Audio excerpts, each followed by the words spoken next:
Move Moritel, un monde nouveau vous appelle.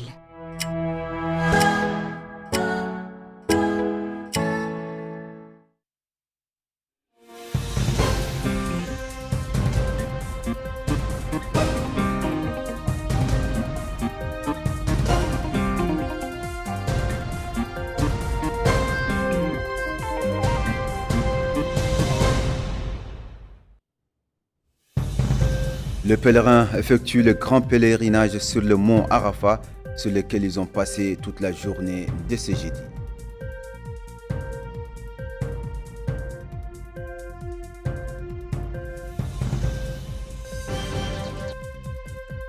Le ministre de la Fonction publique et du Travail prend part à Genève aux travaux de la 113e session de la Conférence internationale du travail et réitère l'engagement de la Mauritanie à améliorer les conditions des travailleurs.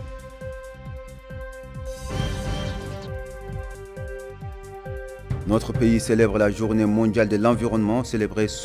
cette année sous le slogan « Réduire la pollution plastique ».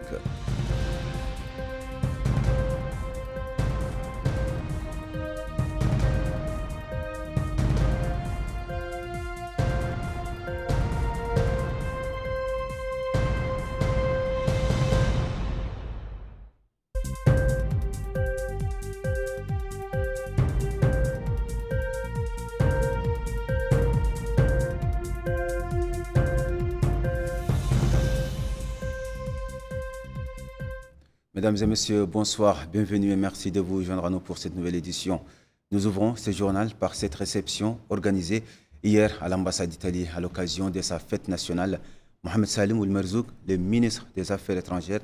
de la coopération africaine et des Mauritaniens de l'extérieur, accompagné de certaines personnalités de l'État et a représenté le gouvernement. Dans une allocution prononcée à cette occasion, l'ambassadrice d'Italie, Laura Botta, a souligné que les relations italo-mauritaniennes connaissent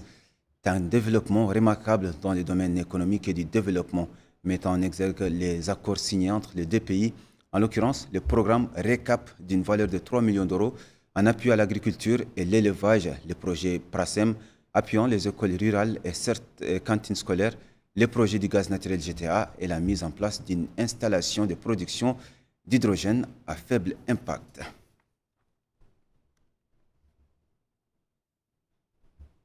Je vous le disais dans le titre, les pèlerins mauritaniens, à l'instar de ceux venus du monde entier, ont passé ce jeudi la journée sur le mont Arafat, qui représente une étape charnière du rituel du Hajj. Sur cette montagne symbolique, les pèlerins effectuent la prière combinée du Dhuhr et de l'Asr, suivant cela la sunna du prophète, avant de rebourser chemin vers Mousdalifa et Mina. Bokar Baïlawa. Tout de blanc vêtus, des pèlerins ont afflué sur le mont Arafat.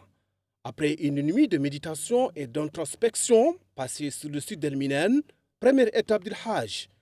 les pèlerins se sont consacrés aux invocations et aux prières pour le pardon de leurs péchés. La prière et la récitation du Coran sur le mont Arafat constituent l'un des moments phares du pèlerinage. Au coucher du soleil, les pèlerins mauritaniens se rendront à Mousdalifa, où ils passeront la nuit en préparation de leur départ pour El Minen demain matin pour compléter le reste du rituel. Auparavant, la délégation officielle avait effectué une visite d'inspection au camp des pèlerins mauritaniens à Minen pour s'informer des conditions de séjour des pèlerins. L'occasion pour le ministre des Affaires islamiques et de l'enseignement originel, Sidi Yahya Cheikhna Lemrabot, de déclarer que la visite lui a permis de s'entretenir avec les pèlerins. Les superviseurs du ministère et tous ont confirmé que tout se passe bien et comme prévu. Le président de l'Union nationale du patronat mauritanien, Mohamed Zine El Abidine Ould Cheikh Ahmed, a souligné l'importance des moyens déployés par le secteur privé pour la réussite du pèlerinage. Et au cours de cette visite, la délégation officielle a lancé une campagne de nettoyage du camp de Minen et a donné des instructions aux responsables du camp pour veiller à la propreté des lieux. Le ministre de la Fonction publique et du Travail a participé ce jeudi aux travaux de la 113e session de la Conférence internationale du travail tenue à Genève, en Suisse. Mohamed Ould Soueidat a mis à profit ses assises pour réitérer l'engagement de la Mauritanie à améliorer les conditions des travailleurs et à promouvoir la justice sociale, conformément aux directives du président de la République, Mohamed Cheikh Al-Ghazouani visant à construire une société juste et solidaire. Les détails avec les Delifal. Dans son allocution devant les participants, le ministre a affirmé l'engagement de la République islamique de Mauritanie à améliorer les conditions des travailleurs et à promouvoir la justice sociale, conformément aux directives du président de la République, M. Mohamed Cheikh Al-Ghazouani, visant à construire une société juste et solidaire. Le ministre a passé en revue les réformes les plus marquantes opérées par la Mauritanie ces dernières années, telles que l'augmentation sans précédent du salaire minimum de 50%, le doublement des pensions des retraités, l'amélioration des conditions d'adhésion à la sécurité sociale, le relèvement du plafond de cotisation de 110%, la mise en place d'un conseil consultatif national, la création de comités consultatifs au niveau institutionnel et l'élargissement des services de l'Office national de médecine du travail à l'ensemble des établissements sur l'ensemble du territoire national. Les réformes concernent également l'activation du Conseil national pour le dialogue social en tant que plateforme permanente de consultation sur les politiques salariales et la protection des droits, le lancement du processus de détérioration de la représentation syndicale, la révision de la législation du travail pour la mettre en conformité avec les normes internationales et l'augmentation de 150% du soutien financier aux organisations syndicales. Il a indiqué que dans le cadre des efforts continus visant à améliorer les conditions de vie des travailleurs, les forums publics pour la protection sociale sont actuellement en préparation, visant principalement à la révision du salaire minimum, l'amélioration des pensions dans le secteur public, la modernisation du fonds de pension des employés pour assurer sa viabilité financière et sa comptabilité avec les changements démographiques et économiques,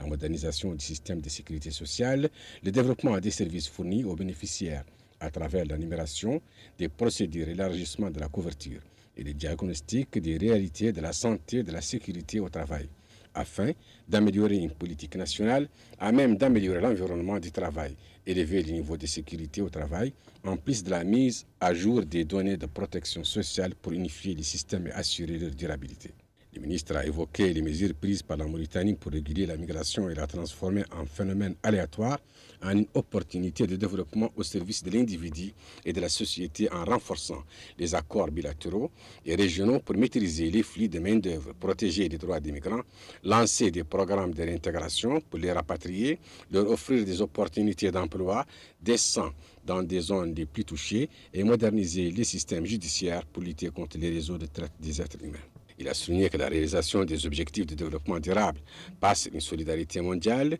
que notre pays cherche à contribuer concrètement et positivement à son incarnation à travers une participation active aux sommets mondiaux pour échanger des expériences sur la lutte contre les effets de la transformation numérique et climatique sur le marché du travail, appelant à soutenir les initiatives internationales de financement des programmes de protection sociale en raison de leur grande importance dans le développement de la promotion des droits fondamentaux et des principes des travailleurs. Le ministre a ajouté que la prochaine stratégie de notre pays se concentrera sur la construction d'une économie basée sur l'efficacité et la justice en renforçant les systèmes de formation professionnelle par la formation des compétences numériques et industrielles émergentes, en organisant les secteurs non classés et en les transformant en une économie régulée en partenariat avec les secteurs privés et les partenaires sociaux, tout en renforçant l'inclusion économique et l'autonomisation des femmes et des jeunes par le biais de la microfinance en améliorant la possibilité de crédit. Le ministre a exprimé la solidarité de la Mauritanie avec les travailleurs palestiniens dans leur lutte légitime pour obtenir tous leurs droits à un travail décent et à une vie décente dans leur État indépendant avec le Quds Sharif comme capitale, remerciant le directeur général de l'Organisation internationale du travail, M. Gilbert Ongbo, pour l'excellent rapport présenté à l'occasion de cette session qui a examiné de manière approfondie la relation toujours plus accrue entre l'emploi et les droits, la croissance économique, le progrès technologique, les changements démographiques, le changement climatique, la dynamique commerciale ainsi que les questions fondamentales concernant les acteurs sociaux, les équilibres de pouvoir et le cadre institutionnel. Je vous le disais dans le titre, notre pays a célébré ce jeudi à l'instar de la communauté internationale la Journée mondiale de l'environnement, célébrée cette année sous le slogan « Réduire la pollution plastique ». La réserve d'Aouleigat a été choisie par le département de l'environnement et du développement durable pour abriter cette commémoration sous la supervision de la ministre Messouda Mint Baham Oul Mohamed Laqaf, qui a mis l'accent sur les dangers que représente la pollution plastique pour l'environnement. Fatima Tade. Réduire la pollution plastique, tel est le thème choisi pour célébrer la Journée mondiale de l'environnement sous la supervision du ministre de l'Environnement et du Développement durable. Et l'occasion pour elle d'affirmer que la célébration de cette journée vise à mobiliser les efforts mondiaux quant à la nécessité d'une coopération et une coordination internationale sur les questions liées à l'environnement. Elle a souligné que la pollution plastique est l'un des problèmes environnementaux les plus urgents au monde, car il peut affecter directement la faune et la flore marine et créer d'énormes problèmes de pollution, a-t-elle déclaré, notant que ces déchets entourent la vie de toutes les espèces vivantes, en plus des dangers qu'ils représentent pour la santé humaine. Elle a souligné que la Mauritanie possède une variété d'écosystèmes qui doivent être préservés à travers une planification et une mise en œuvre minutieuse, indiquant que son département aspire à réaliser davantage d'infrastructures pour prouver l'efficacité de sa gestion des crises environnementales interdépendantes qui, au fil du temps, deviennent un défi nécessitant davantage d'efforts. De son côté, le directeur de la planification, de la coordination et du suivi des programmes et des statistiques au ministère de l'Environnement et du Développement durable a mis l'accent sur les efforts déployés pour réduire la pollution plastique, indiquant qu'une vaste campagne de sensibilisation et de mobilisation sera lancée dans les marchés et les places publiques pour réduire l'utilisation du plastique en raison de son impact négatif sur la végétation, le bétail et la santé humaine en général. Pour sa part, le premier adjoint au maire de la municipalité d'Aoulegat a salué les efforts déployés par le gouvernement dans le domaine de la préservation de l'environnement. Il a souligné que la municipalité s'efforce de contribuer à la mise en œuvre des instructions du gouvernement dans le domaine de la préservation et de la protection de l'environnement. Cette cérémonie de commémoration de la Journée mondiale de l'environnement s'est déroulée en présence des ministres de l'Équipement et des Transports, de l'Habitat, de l'Urbanisme et de l'Aménagement du territoire, du Hakim de Ouadnaga, du président de la région du Trarza et de plusieurs responsables du ministère de l'Environnement et du Développement durable. Et c'est également dans le cadre de cette Journée internationale de l'environnement que l'organisation non gouvernementale de la jeunesse pour la solidarité, le développement et la culture a lancé aujourd'hui en coopération avec la commune de Dar Naïm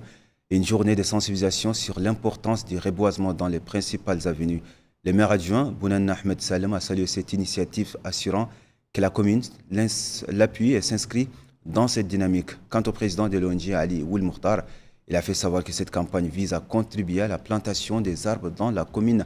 et à la nettoyer afin de lui donner un aspect urbain adéquat.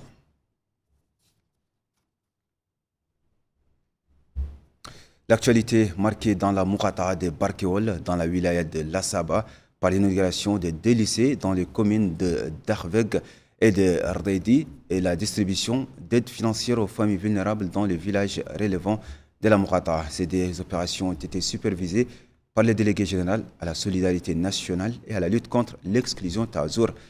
Les détails avec Bokar Baïlaba. Le premier établissement scolaire inauguré dans la commune de Darveg, dans la Moukata de Barkeol, est un lycée qui dispose de plusieurs salles de classe et d'autres installations pour la direction. Cette structure vient renforcer les infrastructures scolaires de la Moukata de Barkeol. L'occasion pour le délégué général à la solidarité nationale et à la lutte contre l'exclusion, Cheikh Oul-Bedde, d'indiquer que cette visite intervient en application des instructions du président de la République, M. Mohamed Cheikh Ghazouani, pour s'enquérir des conditions de vie des citoyens et résoudre leurs problèmes.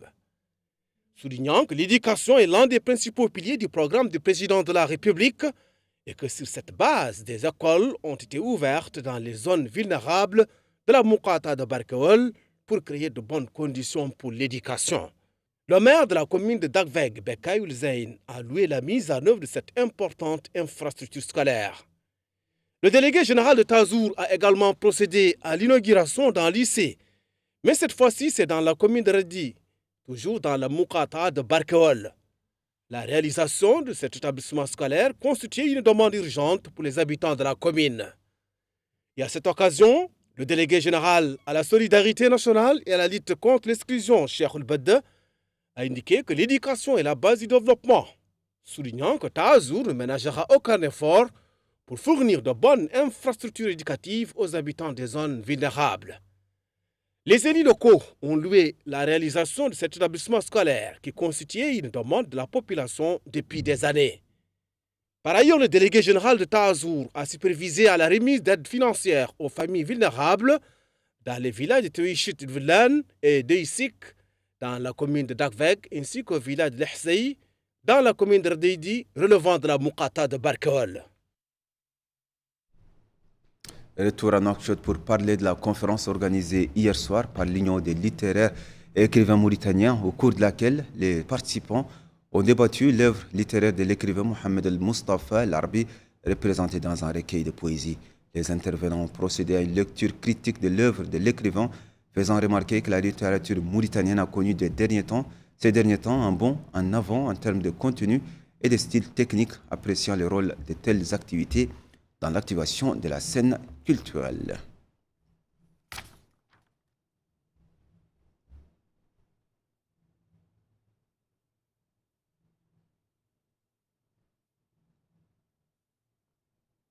Et c'est tout pour l'essentiel de l'actualité. À présent, les rappels des principaux titres. Les pèlerins effectuent le grand pèlerinage sur le mont Arafat, sur lequel ils ont passé toute la journée de ce jeudi.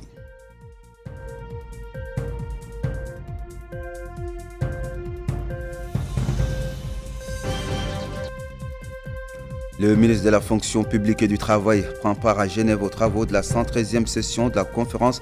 internationale du travail et réitère l'engagement de la Mauritanie à améliorer les conditions des travailleurs.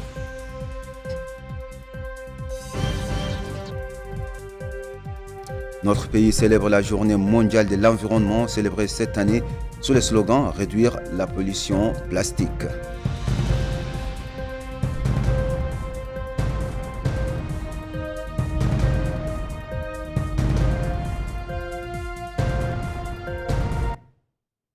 Mesdames, Mesdemoiselles, Messieurs, merci de nous avoir suivis. Merci de votre fidélité. Les JTF revient demain à la même heure. D'ici là, portez-vous bien.